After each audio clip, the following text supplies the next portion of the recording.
નમસ્કાર વિદ્યાર્થી મિત્રો, હું છું નિકુલ સિણોજિયા, શ્રી એસએન વિદ્યાલય પરિવાર વતી ઈ લર્નિંગ પ્રોગ્રામમાં આપ સર્વેનું હાર્દિક સ્વાગત કરું છું. હવે આગળના વિડીયો સુધીમાં આપણે વિદ્યુત સ્થિતિમાનનો તફાવત અને ઉપયોગી બનતા કેટલાક સાધનોની આકૃતિ મતલબ કે એની સંજ્ઞા આપણે આ ચેપ્ટરની અંદર પરિપથમાં ઉપયોગમાં લેવાની જે તમામ આકૃતિઓ છે એની સંજ્ઞા અને એના ઉપયોગ વિશેની માહિતી મેળવી ગયા છે. હવે વાત કરીએ આગળના ટોપિકની. તો હવે આપણો આગળનો ટોપિક છે ઓહમનો નિયમ. તો હવે ઓહમનો નિયમ છે એને આપણે બે પ્રશ્નોમાં બે ભાગમાં વહેંચી દઈએ છીએ.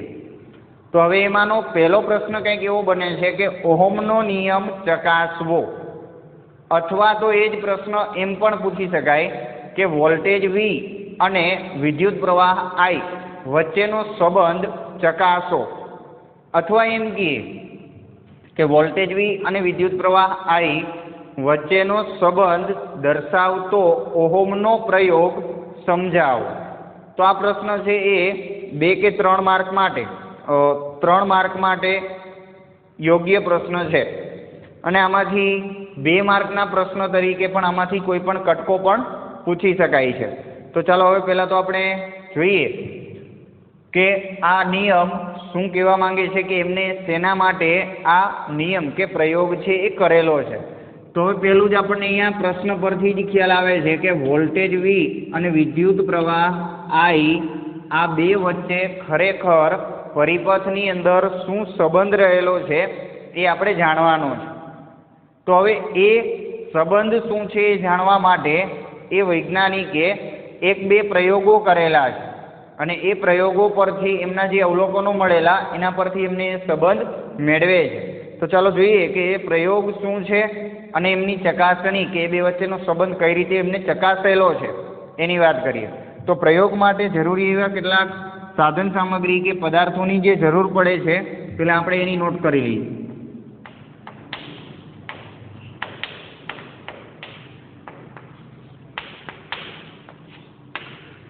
તો હવે સૌથી પહેલા આપણે અહીંયા જરૂર પડશે 0.5 મીટર લાંબો નિક્રોમનો તાર. હવે અહીંયા 0.5 મીટર લાંબો એક નિક્રોમનો તાર. હવે નિક્રોમ એટલે શું છે? તો એક પ્રકારની મિશ્ર ધાતુ છે જે નિકલ, ક્રોમિયમ, મેંગેનીઝ અને આયર્ન આ 4 ધાતુઓની મિશ્ર ધાતુ છે. તો 0.5 મીટર લાંબો એક નિક્રોમનો તાર લેવાનો છે. પછી 1.5 વોલ્ટની 4 બેટરી. હવે ત્યારબાદ પ્રશ્ન પરથી જ આપણને ખ્યાલ આવે કે હવે આગળના જે 2 સાધનો છે એની જરૂર તો ફરજિયાત પડશે જ, કારણ કે વોલ્ટેજ અને વિદ્યુત પ્રવાહ બે વચ્ચેનો સંબંધ માપવો છે. તો વોલ્ટેજ અને વિદ્યુત પ્રવાહ માપવા માટેના 2 સાધનો આપણે જાણીએ છીએ, એક વોલ્ટમીટર અને એમીટર.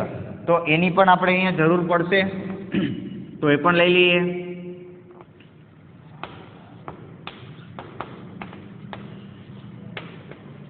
એક વોલ્ટમીટર અને એક એમીટર. એ ઉપરાંત પરિપથમાં કળ.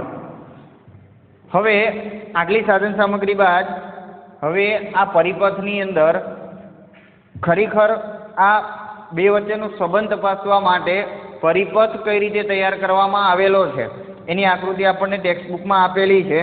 તો હવે પહેલાં તો આપણે એ આકૃતિ શું છે, એ પરિપથ કેવો છે એ પહેલાં આપણે અહીંયા દોરી લઈએ, અને ત્યાર પછી એ આકૃતિ કે પરિપથની અંદર એ પ્રયોગમાં એ કઈ રીતે આગળ વધવાનું છે એની વાત કરીએ.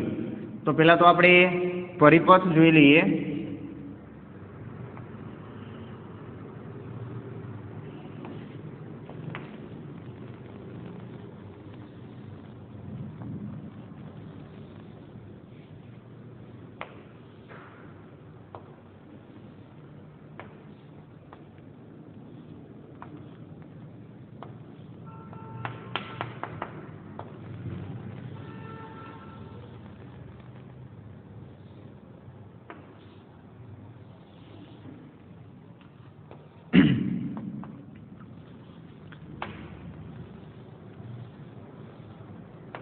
હવે આગળ આપણે ભણી ગયા એ મુજબ હવે આપણને એટલો તો ખ્યાલ આવે જ કે આપણે એ મીટર અને વોલ્ટમીટરનો જ્યારે ઉપયોગ કરતા હોઈએ ત્યારે એ મીટર અને વોલ્ટમીટર છે એને પરિપથમાં કઈ રીતે ઉપયોગમાં લેવામાં આવે છે હવે એ આપણે જાણીએ છીએ.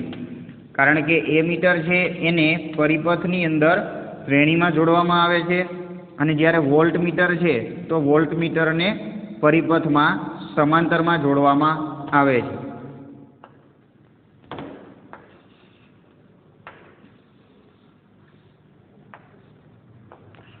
ચાલો હવે અહીંયા અવરોધક તાર છે.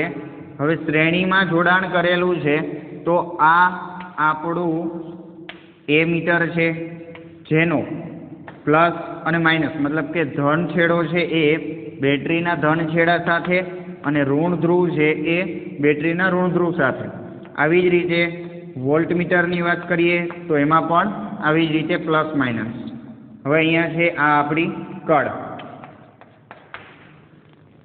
હવે અહીંયા નોંધ કરી લઈએ નિક્રોમનો તાર અને એક બાજુમાં બીજી નોંધ એ પણ કરી લેવી કે નિક્રોમ કદાચ એક માર્કના પ્રશ્નમાં પૂછાઈ જાય કે નિક્રોમ એ કઈ કઈ ધાતુઓની મિશ્ર ધાતુ છે તો એ આપણને ખ્યાલ આવે. તો પહેલું છે એમાંથી નિકલ, પછી ક્રોમિયમ, મેંગેનીઝ અને આયર્ન. આ એક બાજુમાં નોંધ કરી લેવી. હવે આગળ વાત કરીએ આપણા પરિપથની. તો પરિપથની અંદર વોલ્ટમીટર છે એ પરિપથમાં સમાંતરમાં જોડી દીધો છે, એ મીટર છે એને શ્રેણીમાં જોડી દીધો છે. હવે ત્યારબાદ 1.5 વોલ્ટની જે 4 બેટરી લેવામાં આવેલી છે એમાંથી આપણે અત્યારે હાલ પૂરતી એક બેટરી જોડેલી છે. હવે આ જ રીતે હવે આપણે આગળ જેમ જેમ પ્રયોગમાં આગળ વધીશું તેમ તેમ એક એક બેટરી છે એ જોડતું જવાનું છે. અને હવે પ્રયોગ શું છે હવે આપણને ખ્યાલ આવી ગયો હશે કે જેમ જેમ આપણે એક એક બેટરી જોડતા જઈએ તેમ તેમ પરિપથમાંથી જ્યારે કળ ઓન કરતા પ્રવાહ જ્યારે પસાર થાય ત્યારે વોલ્ટમીટર અને એ મીટર બંને એનું કામ કરે છે. એટલે કે વોલ્ટમીટર છે એ પરિપથનો લાગુ પાડેલો વોલ્ટેજ કેટલો છે એ માપે છે અને એ મીટર છે એ પરિપથમાં વહેતો વિદ્યુત પ્રવાહ માપે છે.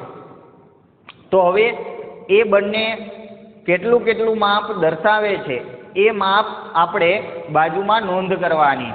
તો હવે પહેલાં તો નોંધ કરવા માટે આપણે એક કોષ્ટક પણ દોરી લઈએ જેથી કરીને આપણે અવલોકન સરળતાથી કરી શકાય.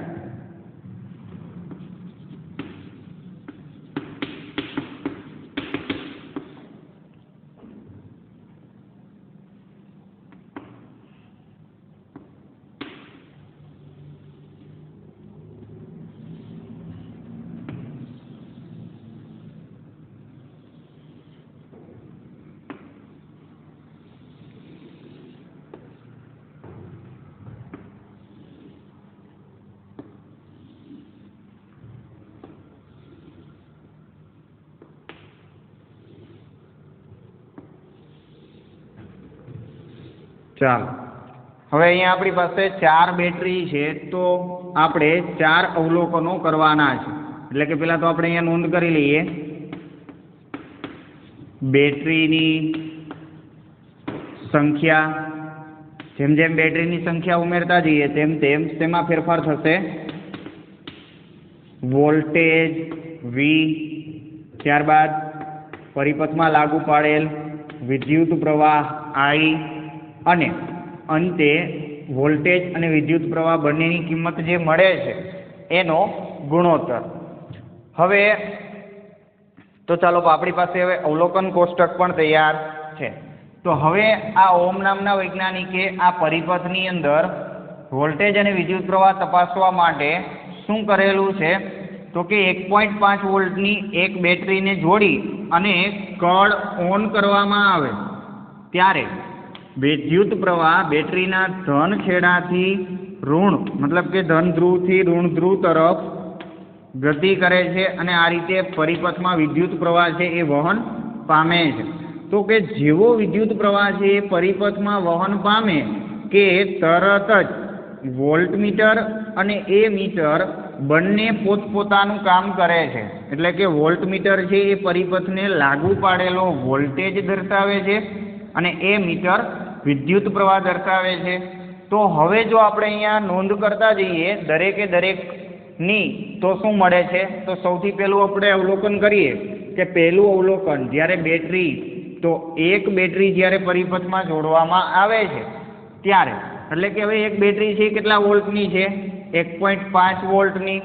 તો સ્વાભાવિક છે કે પરિપથને કેટલો વોલ્ટેજ લાગુ પડશે? 1.5 વોલ્ટનો વોલ્ટેજ લાગુ પડશે. તો હવે એ આપણને અહીંયા પહેલેથી જ ખબર પડી જાય છે. તો વોલ્ટમીટર કેટલું વાંચન દર્શાવે છે? પહેલી એક બેટરી જોડતા તો કે 1.5 વોલ્ટનો વોલ્ટેજ જોવા મળશે આ વોલ્ટમીટરમાં, અને એની આપણે અહીંયા નોંધ કરી. આવી જ રીતે હવે એ મીટરનું વાંચન કરીએ તો એ મીટરના વાંચનમાંથી કેટલો વિદ્યુત પ્રવાહ મળે છે? તો ખરેખર પ્રયોગ દરમિયાન જ્યારે માહિતી મેળવવામાં આવેલી એ દરમિયાન અહીંયા 0.1 એમ્પિયર જેટલો વિદ્યુત પ્રવાહ મળે છે. હવે આગળ બંનેનો ગુણોત્તર લઈ લઈએ તો કે V/I પરથી શું કહી શકાય કે 1.5/0.1 પોઈન્ટ દૂર કરીએ તો શું થશે? 15/10 1/10 10 ઉડી ગયા, 15/1 એટલે કે 15. તો કે ચાલો ગુણોત્તર આપણને મળે છે 15 જેટલો. હવે શું કરીશું?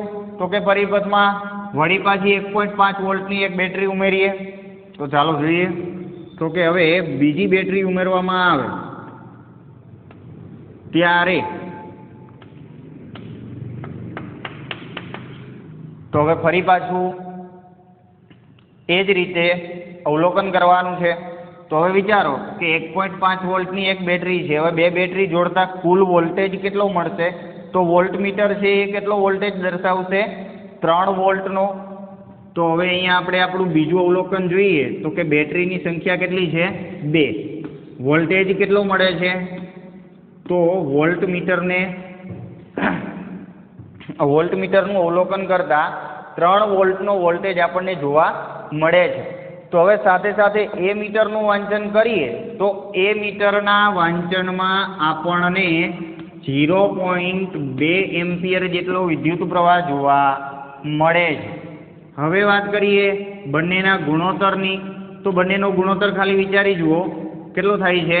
તો ફરી પાછી એ જ રીતે 3/0.2 પોઈન્ટ દૂર કરીએ તો કેટલા આવશે? 2/10 છેદનો છેદ ઉપર જાય એટલે કે 30/2 કેટલા વધે? 15. તો ફરી પાછો ગુણોત્તર કેવો આવે છે? સમાન. આવી જ રીતે ત્રીજી બેટરી જોડીએ. તો ચાલો હવે ત્રીજી બેટરીને જો જોડવામાં આવે તો શું થશે? અહીંયા ફરી પાછો પરિપથમાં 1.5 વોલ્ટનો વોલ્ટેજ વધી જશે. એટલે કે હવે ત્રીજી બેટરી જોડતા ત્રીજું અવલોકન શું મળશે આપણને? તો ત્રીજું અવલોકન આપણું શું મળે છે? તો ત્રીજું અવલોકન બેટરી 3 વોલ્ટેજમાં 1.5 વોલ્ટનો વધારો થવાથી વોલ્ટમીટર કેટલું વાંચન દર્શાવે છે? તો કે 4.5 વોલ્ટ. હવે તો સાથે એ મીટરનું વાંચન કરીએ તો એ મીટર પણ ખરેખર 0.3 એમ્પિયર દર્શાવે છે. એટલે હવે સ્વાભાવિક ગુણોત્તર કેટલો મળશે? 15નો. આવી જ રીતે ચોથી બેટરી લગાવીએ.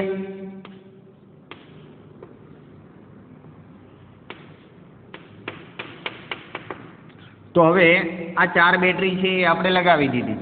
તો હવે અહીંયા આ કુલ આ શું થઈ ગયું? બેટરીનું સંયોજન કહેવાય. તો આપણે એક એક કરીને લગાવેલી, કારણ કે આપણે આ અવલોકન છે એની નોંધ કરવી હતી, બંને વચ્ચેનો સંબંધ તપાસવો છે એટલા માટે. તો હવે અહીંયા આ બેટરીનું સંયોજન કહેવાય. હવે વિદ્યાર્થી મિત્રો આગળના વિડીયોમાં આપણે જોઈ ગયા છીએ કે એની તમામે તમામ સંજ્ઞાઓ, જો ખાલી એક જ બેટરી હોય તો એક જ બેટરી છે તો પરિપથમાં આપણે એ રીતે ઉપયોગમાં લઈએ ત્યારે બેટરીનું સંયોજન તો ત્યારે આવી સંજ્ઞા આપણે જોયેલી બરાબર કે આ બેટરીનું સંયોજન છે. હવે એક બીજું પણ તમને કહી દઉં અહીંયા કે આપણે જે ગયા પિરિયડમાં જે સંજ્ઞાઓ જોઈ ગયા એની અંદર આપણે બેટરી માટે એક સંજ્ઞા એવી પણ જોઈ હતી કે ચલિત બેટરી. આવી જે બેટરી હોય એમાં આપણે આવું જોઈ ગયા, આપણે આને નામ આપેલું ચલિત બેટરી. તો આ ચલિત બેટરી એટલે શું કે પરિપથમાં જરૂરિયાત મુજબ વોલ્ટેજમાં ફેરફાર કરી શકાય. તો હવે આપણી જરૂરિયાત 1.5 વોલ્ટનો વોલ્ટેજ વધારતું જવાની હોય તો આપણે અહીંયા આ એક એક બેટરીને જેમ જેમ જોડતા જઈએ એની જગ્યાએ જો ચલિત બેટરીનો ઉપયોગ કરીએ તો પણ આ આપણો પરિપથ સાચો બને છે. બરાબર છે. ખાલી તમારે શું કરવાનું છે, ખાલી તમારે ઘરે આની આકૃતિ છે એ તૈયાર કરવાની છે ફરીથી, એટલે જેથી કરીને તમને ખ્યાલ આવે બંનેમાં કેવો ફેરફાર છે. જે બેટરીનું સંયોજન જે જોડેલું છે તો આ પોઈન્ટથી આ પોઈન્ટ સુધી અહીંયા આ બે વચ્ચે ચલિત બેટરી લગાવી દઈએ તો પણ આપણો જે આ પ્રયોગ છે એ સાચો જ રહે છે, કારણ કે ચાલે છે. ચલિત બેટરીનું કામ પણ એ જ છે, આપણે આમાં જે એક એક બેટરી ઉમેરતા જઈએ એ આ બેટરી પોતે કામ કરે છે. ઓકે, હવે વાત કરીએ આપણા પ્રયોગની આગળ. તો ચાલો હવે આપણે આગળ અવલોકન તરફ આગળ વધીએ.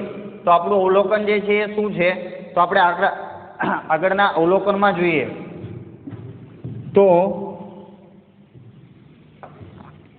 આપણે શું અવલોકન મેળવવાનું હતું, વોલ્ટેજ V અને વિદ્યુત પ્રવાહ I આ બે વચ્ચેનો સંબંધ શું છે એ આપણે દર્શાવવાનું છે.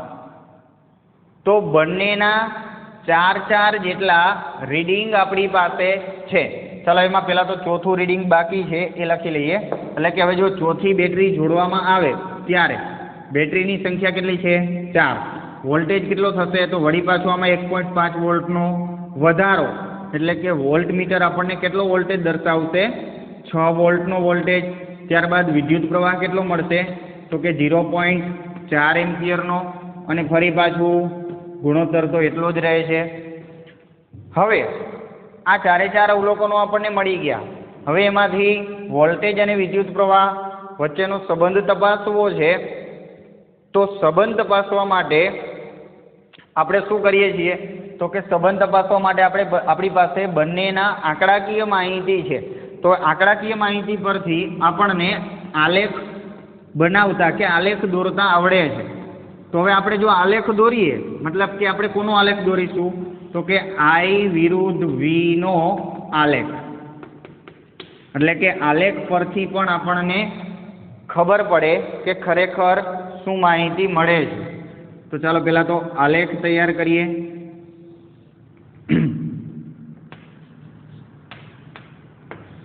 I વિરુદ્ધ V નો આલેખ એટલે કે વિદ્યુત પ્રવાહ આપણે y અક્ષ ઉપર અને વોલ્ટેજ x અક્ષ ઉપર દર્શાવીશું.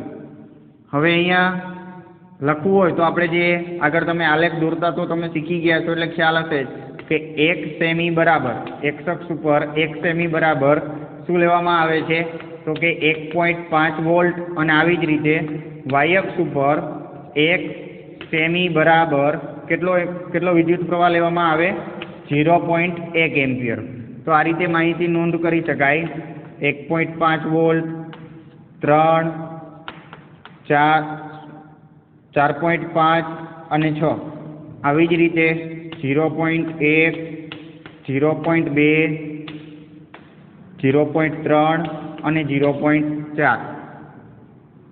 હવે બંને પોઈન્ટ જ્યાં મળે છે ત્યાં આપણે એક એક ટપકું કરતા જઈએ અને પછી એ ટપકાવાળી જે માહિતી છે એને જોડી દેવાથી આપણને આલેખ મળે છે. ચાલો તો હવે અહીંયા બધા પોઈન્ટને જો આપણે જોડી દઈએ તો આપણી પાસે એક આલેખ તૈયાર થાય છે, અને આ આલેખ કેવો મળે છે સુરેખ. તો હવે આ સુરેખ આલેખ મળે છે એનો મતલબ શું થાય તો હવે અહીંયા એનો મતલબ એવો છે કે બંને એકબીજાના સરખા પ્રમાણમાં વધારો દર્શાવે છે, કે વોલ્ટેજમાં જેટલો વધારો થાય છે એટલો જ વધારો સામે વિદ્યુત પ્રવાહમાં થાય છે. તો હવે આ આખા પ્રયોગ પરથી હવે જો આપણે તારણોની નોંધ કરવી હોય તો સ્વાભાવિક છે કે કોષ્ટક પરથી અને આલેખ પરથી કરી શકાય. તો હવે આપણા તારણો શું છે, તો આપણે તારણોની નોંધ કરીએ. તો આપણું સૌથી પહેલું જ તારણ આપણને કોષ્ટક પરથી અને આલેખ પરથી મળે છે. તો પહેલું તારણ શું મળશે આપણને કે વોલ્ટેજમાં વધારો કરતા પરિપથમાં વોલ્ટેજમાં વધારો કરતા વિદ્યુત પ્રવાહમાં પણ એના સરખા પ્રમાણમાં વધારો થાય છે. એટલે કે જે આપણને આલેખ પરથી ખ્યાલ આવે છે. એટલે કે આપણે લખવું હોય તો અહીંયા લખી શકાય આપણું પહેલું જ અવલોકન,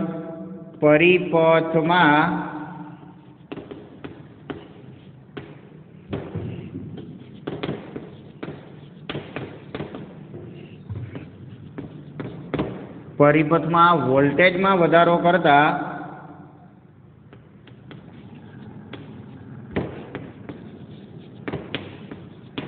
વિદ્યુત પ્રવાહમાં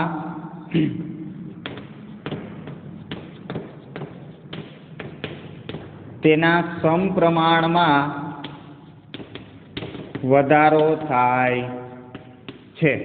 એટલે કે આપણે ટૂંકમાં લખવું હોય તો આમ લખી શકાય કે વોલ્ટેજ વી ચલે છે આઈ, બરાબર, કારણ કે બંને એકબીજાના સમપ્રમાણમાં છે.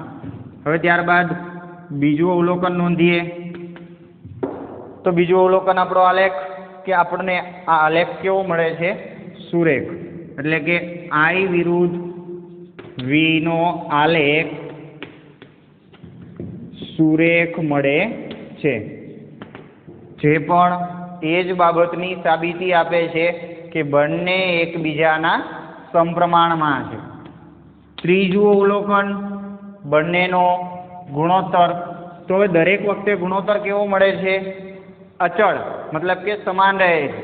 તો એ પણ એ જ દર્શાવે છે કે બંનેનો ગુણોત્તર સમાન છે, બંનેનો આલેખ સુરેખ મળે છે, એટલે કે બંને એકબીજાના સમપ્રમાણમાં છે. V/I નો ગુણોત્તર કેવો રહે છે, અચળ રહે છે. તો હવે આ તો ઓહમનો પ્રયોગ કે જે વોલ્ટેજ અને વિદ્યુત પ્રવાહ વચ્ચે ખરેખર શું સંબંધ છે એને ચકાસવા માટે એમને કરેલો પ્રયોગ, કે જે ખરેખર શું દર્શાવે છે કે આ પ્રયોગ દરમિયાન એ વોલ્ટેજ અને વિદ્યુત પ્રવાહ વચ્ચેનો સંબંધ છે એ દર્શાવી શકે છે. તો હવે એના અવલોકનો, તારણો આપણને અહીંયા મળી ગયા. ચાલો હવે આપણે શું કરવાનું છે, તો આ વૈજ્ઞાનિકે આ તારણો બાદ એ ઓહમનો નિયમ, મતલબ કે પ્રયોગ પરથી એક વોલ્ટેજ અને વિદ્યુત પ્રવાહ માટેનો એક નિયમ આપે છે. તો હવે ખરેખર એ નિયમ શું છે, તો એ નિયમ જોઈ લઈએ. તો હવે નિયમ કાંઈક એવો બને છે કે જ્યારે આવો કોઈ પણ પરિપથ હોય, કોઈ પણ વિદ્યુત પરિપથ હોય, એ વિદ્યુત પરિપથની અંદર જેટલો વિદ્યુત પ્રવાહ પસાર થતો હોય એ વિદ્યુત પ્રવાહ વોલ્ટેજના સમપ્રમાણમાં હોય છે. એટલે કે જો વોલ્ટેજમાં વધારો કરીએ તો પરિપથમાં વિદ્યુત પ્રવાહમાં પણ વધારો થાય. જો વોલ્ટેજમાં ઘટાડો કરીએ તો પરિપથમાં વહેતો જે વિદ્યુત પ્રવાહ છે એમાં પણ ઘટાડો થાય છે. આવું આ આખા પ્રયોગ પરથી સાબિત કરવામાં આવ્યું અને એ ઓમ નામના વૈજ્ઞાનિકે એમનો નિયમ આપે છે. તો ચાલો પહેલાં તો હવે એનો નિયમ શું છે એ આપણે નોંધી લઈએ.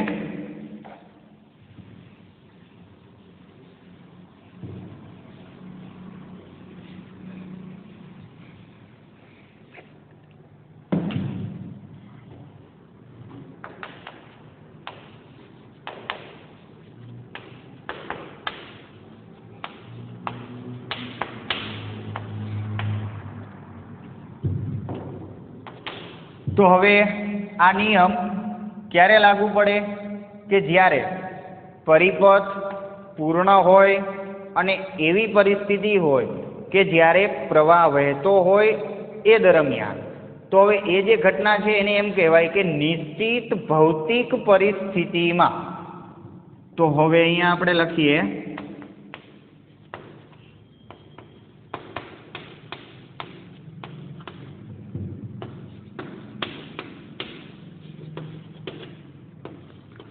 નિશ્ચિત ભૌતિક પરિસ્થિતિમાં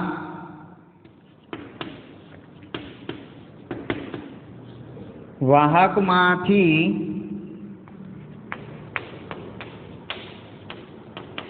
પસાર થતો વિદ્યુત પ્રવાહ. નિશ્ચિત ભૌતિક પરિસ્થિતિમાં એટલે કે આપણી જે પરિપથની રચના હતી એ મુજબ પરિપથ જ્યારે ચાલુ હોય કે તૈયાર હોય એવા પરિપથમાં વાહકમાંથી વહેતો જે વિદ્યુત પ્રવાહ છે, પસાર થતો વિદ્યુત પ્રવાહ, તે પરિપથમાં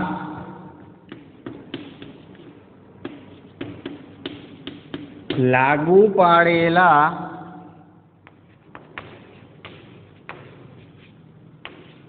વોલ્ટેજના